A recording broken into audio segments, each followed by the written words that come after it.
Now that doesn't mean, I've had clients who died. You know, we were 3/4 through a wonderful process of psychological renovation and they got cancer and died. So there's no certainty associated with this, but it's the best solution available. And it's also possible that it's a good enough solution. You know, I was talking to my class yesterday about this, you know, so if you pursue the things in your life that are meaningful, once you've oriented yourself, and that means accepting the challenges that come along with that, because one of the things that you'll find, you even find this in music, if you know a piece of music completely, then you tend not to want to listen to it anymore. There still has to be some challenge in it. You still have to track it, and sometimes music is so complex you just can't, it just sounds like noise. Modern music is often like that because it's so, well, it tends towards the chaotic, and so I find it difficult to listen to because I can't get a handle on it. But then, you know, so it's too challenging, and then there's other music, pop music is often like this, it's catchy the first 2 times you hear it, and then you never want to hear it again. It's too much, there's too much predictability and not enough chaos, and hopefully you find a piece of music that's somewhere in the middle, you can listen to it 50 or 100 times, and each time you listen to it, there's still some new nuance in it that you didn't expect before. And so, well, you kind of want to set up your life like that, so that, and I think you see that the phenomena of meaning manifests itself at the area, at the locale of optimal challenge. So one of the things, for example, I might say, well, let's say you want to set some goals for yourself. We say, well, they're remarkable goals, but they're too unattainable. You're just going to find it frustrating to pursue them. It's going to be too punishing. And then we might say, well, here's a goal, and you think, well, I could do that, you know, standing on my head. There's no challenge in it. Well, both of those two extremes are going to leave you in a state that isn't characterized by the optimization of engagement and meaning. One is too difficult, it's too punishing, it's the judge and nothing else, and the other is the ultimate and merciful mothers. It's like you win no matter how you play. So then you calibrate it. You say, well, you know, I'm up for a challenge at this level. I wouldn't recommend that, because that's just a bit like people do that.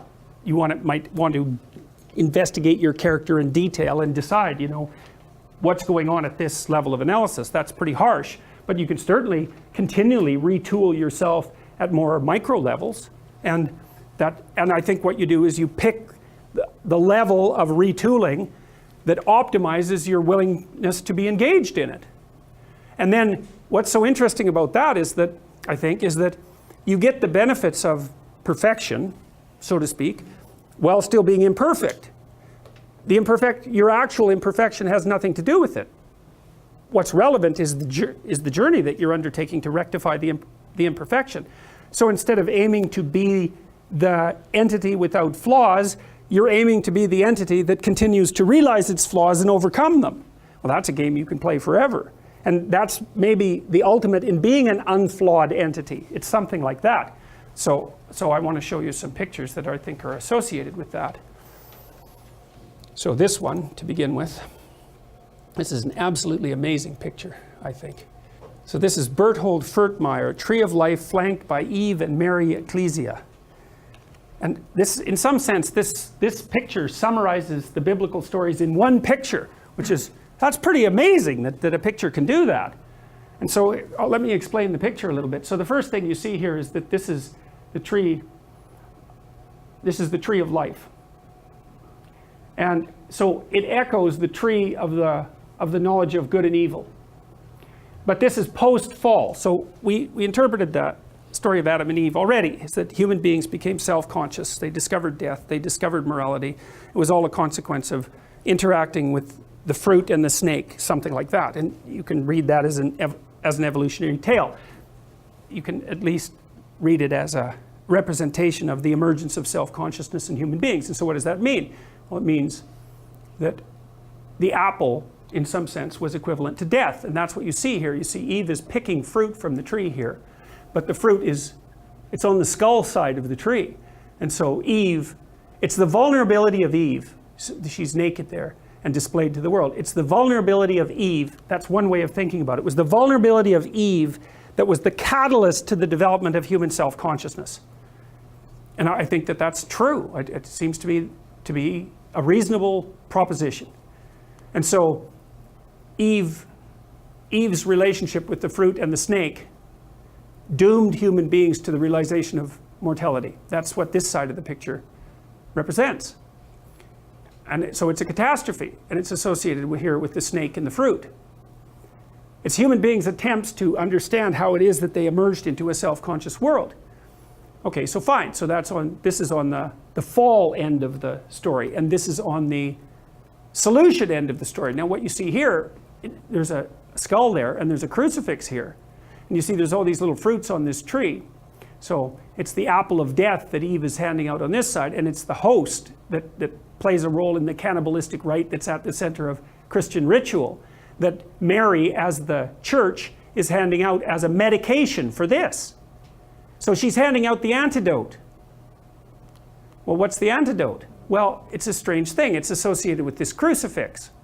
And that's translated into this wheaten host. So you're supposed to eat that, and that is the incorporation of whatever this represents.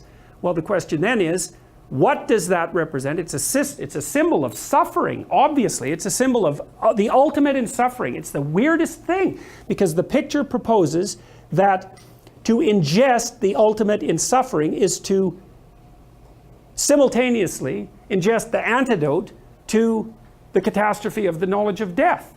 It's a very strange paradox, but it's the proper paradox that's at the center of the great drama that's represented by this picture. A little knowledge of death destroys you. Full voluntary acceptance of it is the cure. That's the idea. Well, that's a hell of an idea.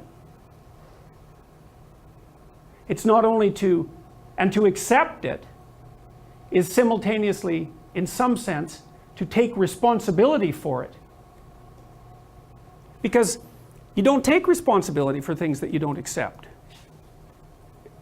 You only take responsibility for things that you do accept. You say, well, the world is fundamentally flawed because its fundamental nature is vulnerability, intolerable vulnerability. I'm not going to take any responsibility for that. That's really Cain's attitude in the story of Cain and Abel. He externalizes responsibility for the catastrophe of his life. And therefore he doesn't make the right sacrifices. And so the paradoxical injunction here is, accept responsibility for the catastrophe of your life. And that way you transcend it simultaneously. And there's an unbelievably hopeful message in there. And the message is, you're actually strong enough to do that. You just don't know it. And you won't find out till you do it. You can't find out till you do it. But if you did it, you'd find out that it was true. It's a massive risk. It's the ultimate in risks, right? You have to be willing to lose your life in order to find it. It's like, exactly right. So that picture, when I started to understand that picture, well, every time I look at it, it just blows me away. I can't, it's an unbelievably sophisticated set of ideas. But I don't think it's much different, really, than this idea. I mean, Buddha finds his enlightenment under a tree. It's not fluke that that's the case. That's his natural environment. And he's sitting in the lotus here. The lotus opens up. It's this thing that springs up from the depths. And he sits there illuminated the same way. He's got a halo that's the sun that stands for higher consciousness.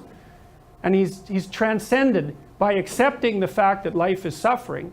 He's transcended the limitations that are part of mortality. You see that symbol there? That swastika, you see it there? It's reversed. The Nazis reversed it. Well, think about that. I mean, they weren't stupid. Their symbols had meaning. Is what the swastika represented was what this represents reversed. Well, that's a very bad idea. This is the thing that this idea is what enables people to transcend their suffering. And Buddha said, well, don't be too attached to things. And what does that mean? It doesn't mean deny the world. It might mean deny the world if you're too in love with the material, like with material well-being, let's say, then your pathway to transcendence and meaning might be to abandon that because it's constraining you. It's making you less than you could be. But the fundamental lesson, the more fundamental lesson that's underneath that is don't let what you are stop you from being what you could be. Right. And so then the question is, well, what do you identify with? Do you identify with what you are? Then you're a tyrant. Do you identify with chaos? Because that's the opposite of order, say. Then you're nihilistic. Well, you don't identify with either of those. You know that they're both necessary. You know that you have to live with both of them, but you identify with the capacity to continually transcend what you are. And then you seek out error. That's what humility is. It's like, I'm error-ridden. It's like, so I want to put myself in a situation where I can discover one of my errors, hopefully not in a way that's going to knock me completely out of the game, right? I want to seek out a challenge. I want to find out where my limits are. I want to find out where there's not enough of me yet. And I want to do that in a way that's engaging, because you can wear yourself out fighting dragons, obviously. You can exhaust yourself completely, and that's not helpful. One of the things I learned, for example, when I was coaching lawyers, these were people who had very high-end careers, and so they had an infinite workload. No matter how much they worked, flat out, there was always way more work that they should do. It's a very difficult thing to learn to manage. And so they were exhausting themselves, and I said, well, you have to work less per day. It's like, well, no, that's not happening. I can't do that. And so what I learned over time was, okay, so this is what you have to do. Every 3 months you have to block off 4 days and go have a vacation. And you have to plan that in advance so it's in your calendar so that your secretary doesn't book your time. And then you need that because you have to recuperate enough so that you can work as hard as you're going to work. And of course they were nervous about that. And I said, well, look, we can calibrate this.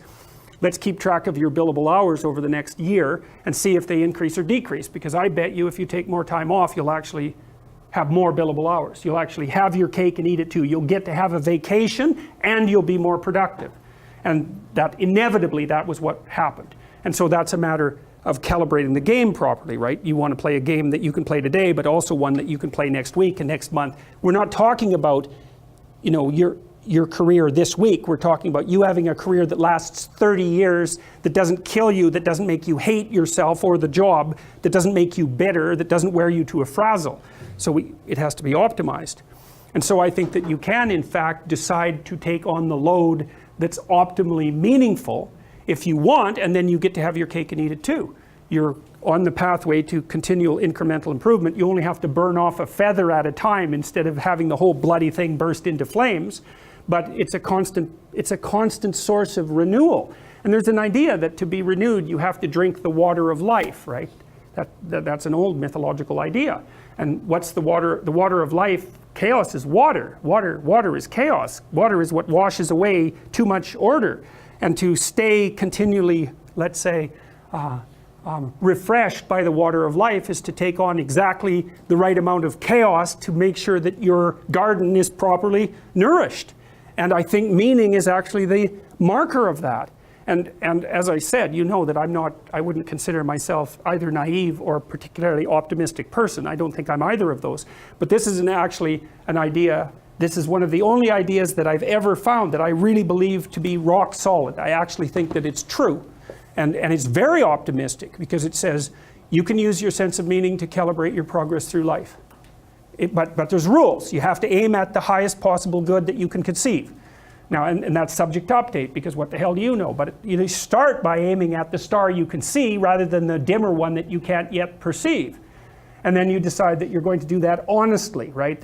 That's a big decision. So the first decision, I think, in some sense, is a decision of love. You're going to decide that being is worthwhile and that you're going to work for its betterment. And that's a decision that's based on love. And the second decision is based on truth. Having made that decision, you're going to play a straight game. Having made those two decisions, I think that you can allow your sense of meaning to calibrate your pathway. And then what's so interesting is that you hit a state that's as close to paradisal as you're going to hit right away, because being engaged like that, it's better to be engaged in the solution of a complex problem than not to have a problem at all. And that's no different than saying it's better for there to be being than non-being, because being is a problem. And so if you want to have no problems, then you have no being. And you could say, well, being is so miserable that maybe that's the route we should take. And fair enough, but maybe you can have your cake and eat it too. You can have the damn problem.